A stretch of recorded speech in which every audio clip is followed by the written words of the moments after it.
만약에 내가 3번, 4번, 5번에 속해 있다면 여러분들은 차라리 펀드를 가입을 하시던지 아니면 적금을 가입하시던지 그러면서 그 시간 동안 공부를 하십시오.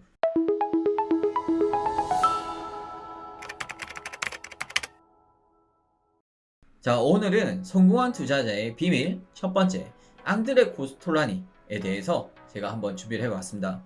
자, 앙드레 코스톨라니는 유럽에서 성공한 투자자로 알려져 있습니다.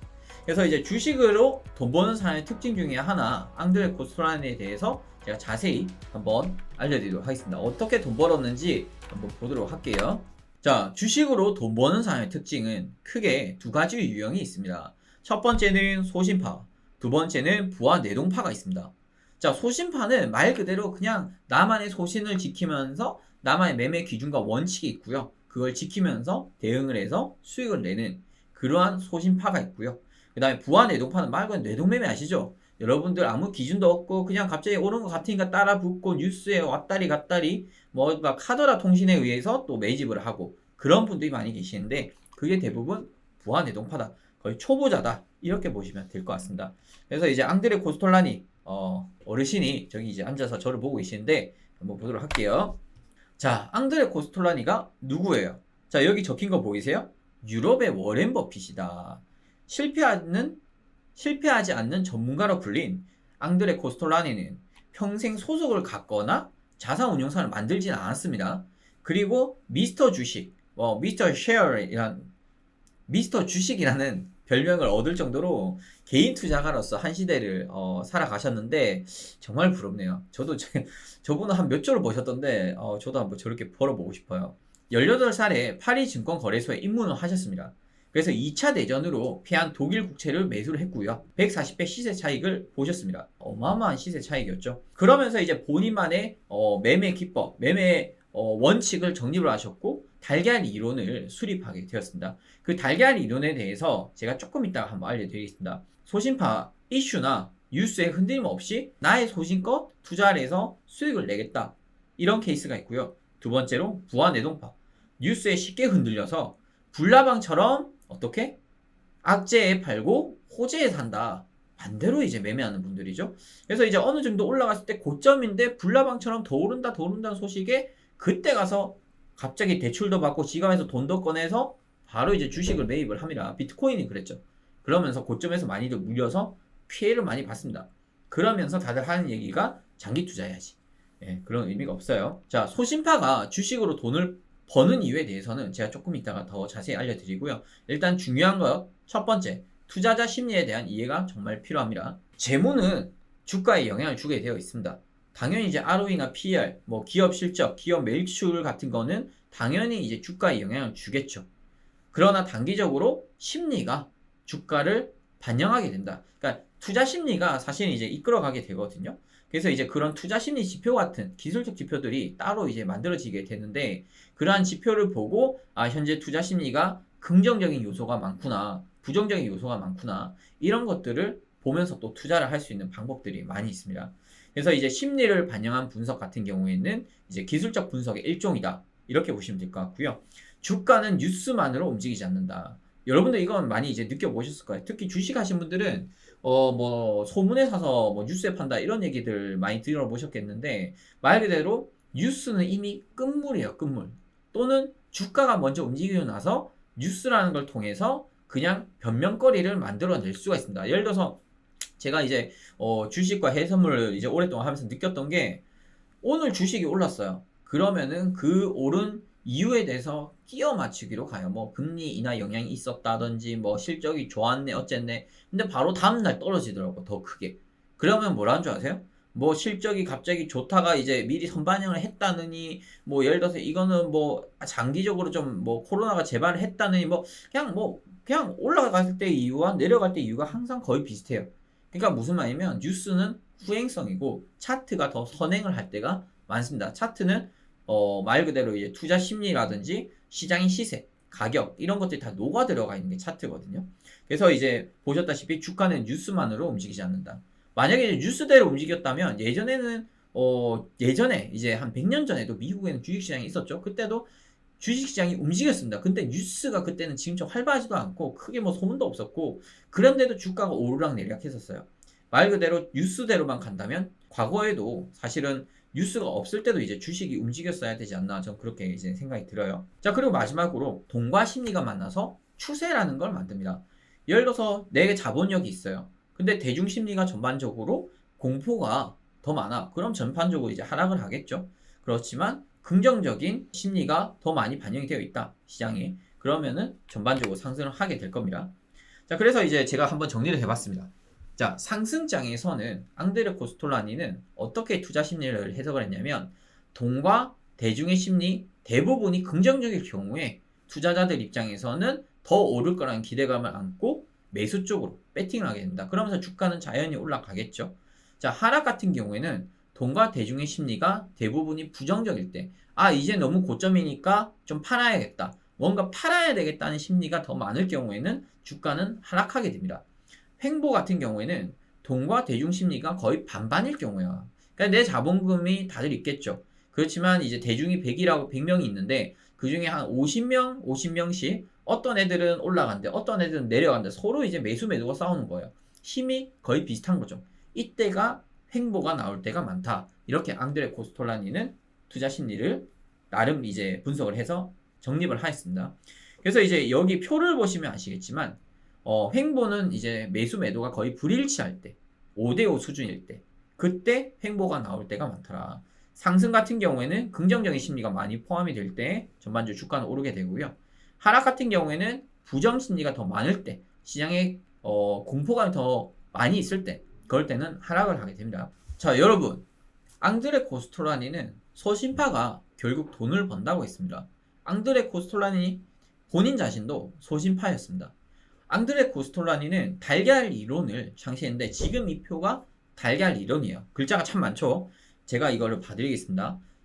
이거는 이제 시계 방향으로 이렇게 이제 보시면 될 것 같습니다. 시계 방향으로 이렇게 항상 사이클이 돌아가게 되어 있어요. 자, 저점에서, 자, 밑에서부터 보십시오. 자, 여기가 첫 번째 단계입니다. 자, 상승 전환. 즉, 거래소, 보유자, 군중의 무관심. 이런 상황에서 소심파들은 고독한 매수를 합니다. 보통 이제 저점인지를 대중은 모르겠지만, 소심파들은 기술적 분석을 하든, 기본적 분석을 하든 해서 그러한 저점의 위치, 대략적인 위치를 파악을 하고, 저점에서 어느 정도 물량을 이제 매집을 해 나가게 됩니다. 그러면서 이제 어느 정도 오르기 시작을 하겠죠? 그러면서 2단계로 가게 됩니다. 즉 상승 강화가 되게 되는데 소심파들은 이때부터 단타자들은 이제 분할 매도를 펼칠 겁니다. 그렇지만 나는 좀 더 장기적으로 볼 거야. 이런 소심파들은 더 들고 있겠죠. 자, 주가가 오르기 시작을 하니까 군중들이 서서히 접근을 하기 시작을 합니다. 자, 그러면서 3단계로 가게 됩니다. 즉 군중들이 흥분하면서 매수를 하는 단계인데 얼마 전에 있었던 비트코인 같은 경우가 딱 그런 꼴이죠. 최근에 주가도 코로나 사태 이후에 다시 오르니까 어떻게 하죠? 전부 다 대출받아서 지금 주식에다 몰빵, 영업 몰빵 다 때리고 있죠. 영끌이 매수라고 해가지고 뭐 중학생, 고등학생들도 주식을 한다. 사실 비트코인도 그랬었어요. 동네 할머니, 할아버지까지 동네 아이들까지 비트코인 하면서 사더니 결국 고점을 찍고 하락을 했었죠. 그때 당시에 제가 한번 경고를 했었어요. 유튜브에도 제가 그때 올려놨었는데 곧 비트코인은 하락할 가능성이 높대는데 그리고 한 일주일도 안 돼서 바로 그냥 정부에서 제재를 주더라고. 근데 그 전부터 정부에서 제재를 준다 했었어요. 그것도 주가가 고점에서. 만약에 주가가 저점인데 정부에서 제재를 준다 이런 거는 사실 크게 의미가 없었는데 비트코인이라는 게 초고점에서 정부가 제재를 하겠다고 미리 경고까지 했는데 거기서 더 올라가더라고요. 그때는 이제 정말 고점이다. 그때는 이제 어느 시점에서는 저점 매수를 했던 분들은 말 그대로 소심파가 전량 매도하는 그러한 사태가 나오게 됩니다. 이 소심파가 전량 매도를 할 때 군중들이 흥분해서 매수를 하겠죠. 뉴스에서 더 오르네 마네 막 이러고 있고 그러면서 이제 상승 과열이 나타나게 되고 거래 보유자가 급증을 하게 됩니다.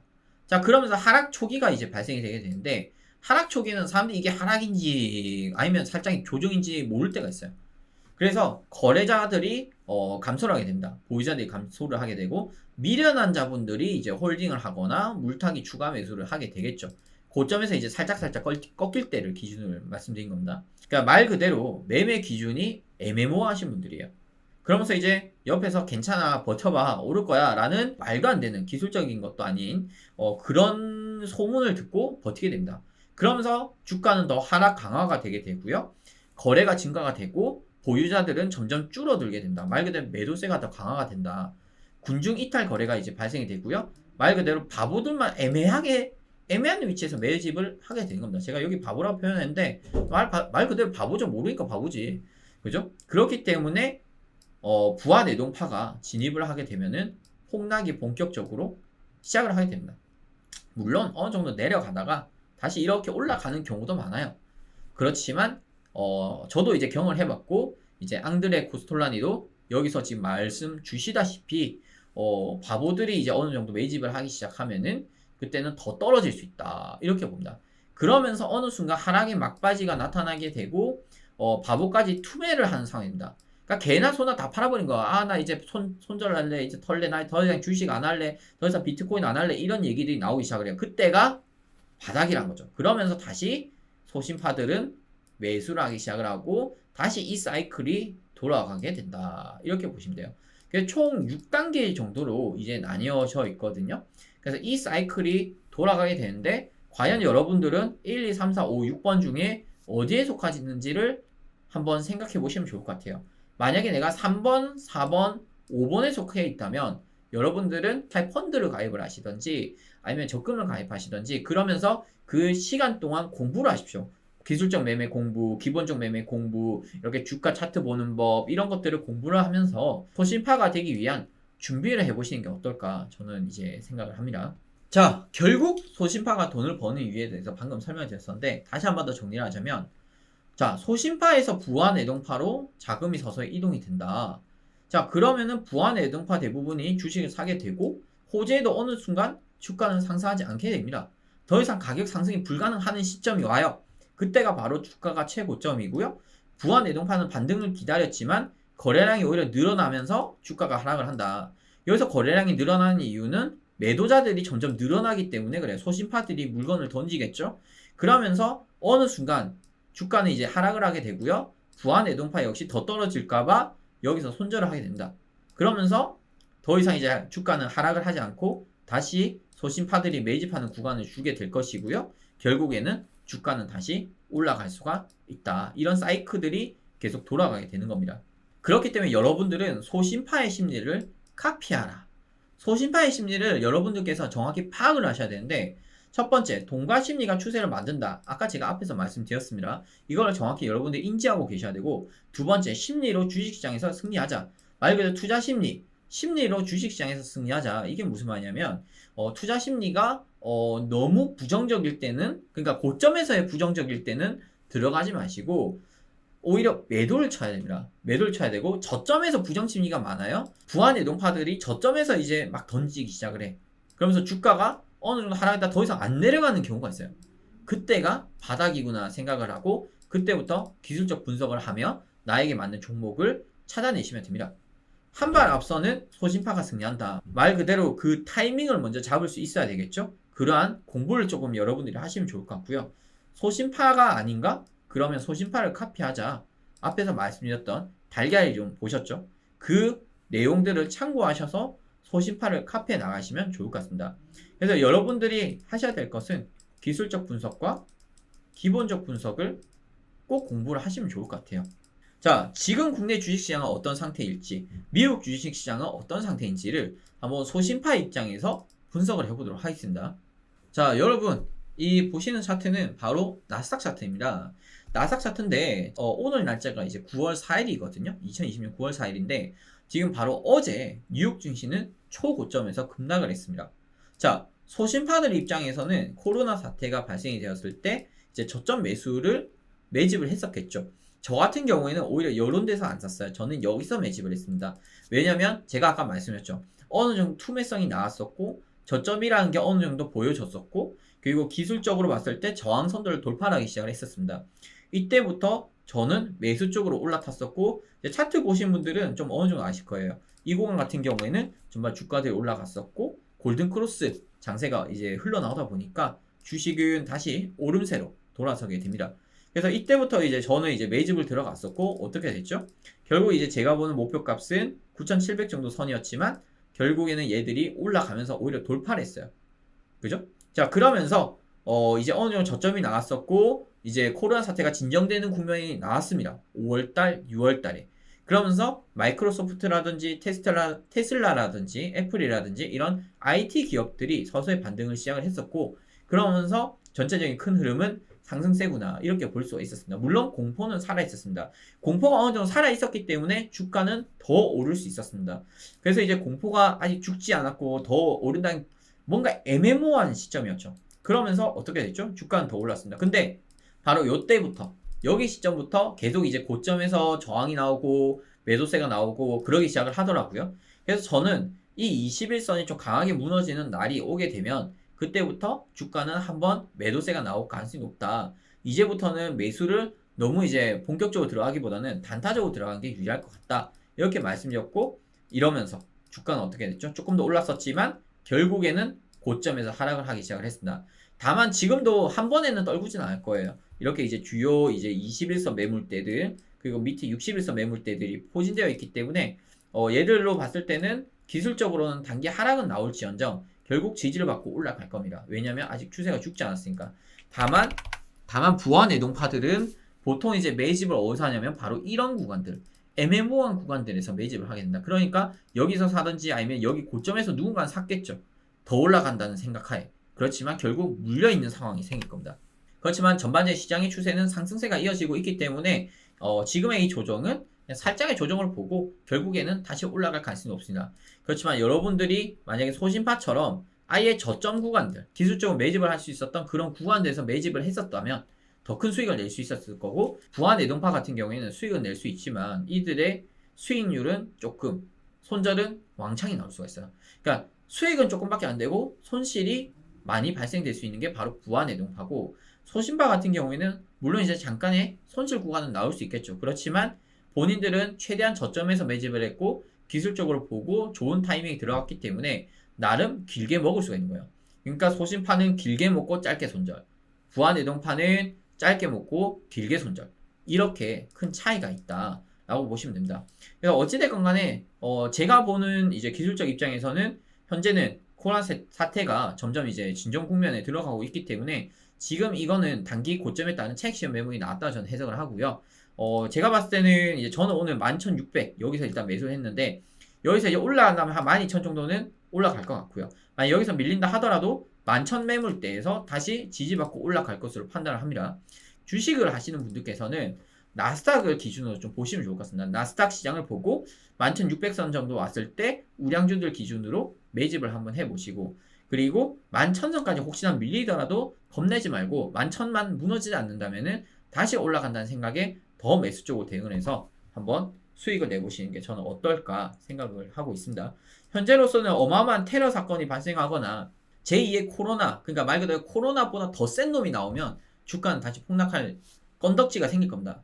주가가 다시 하락할 수 있는 이유가 생길 수 있는데 현재는 이제 어느 정도 코로나 백신이 개발이 거의 완성되어 가고 있는 상황이고 말 그대로 이제 IT 기업들은 올라갔다가 조금 조정이 나오지만 항공주라든지 뭐 조선주, 운송주, 뭐 오일주 이런 거 같은 경우에 아직 못 올라갔기 때문에 이번에 이제 코로나 사태가 진정이 되잖아요. 그럼 걔들이 끌어올릴 겁니다. 부대장주로. 그러면 이미 올라갔던 종목들은 그 상태를 유지하면서 못 올라갔던 종목들이 더 끌어올리면서 나스닥이나 다우나 S&P 같은 뉴욕의 대표적인 주가를 다 끌어올릴 가능성이 높다. 이렇게 보십니다.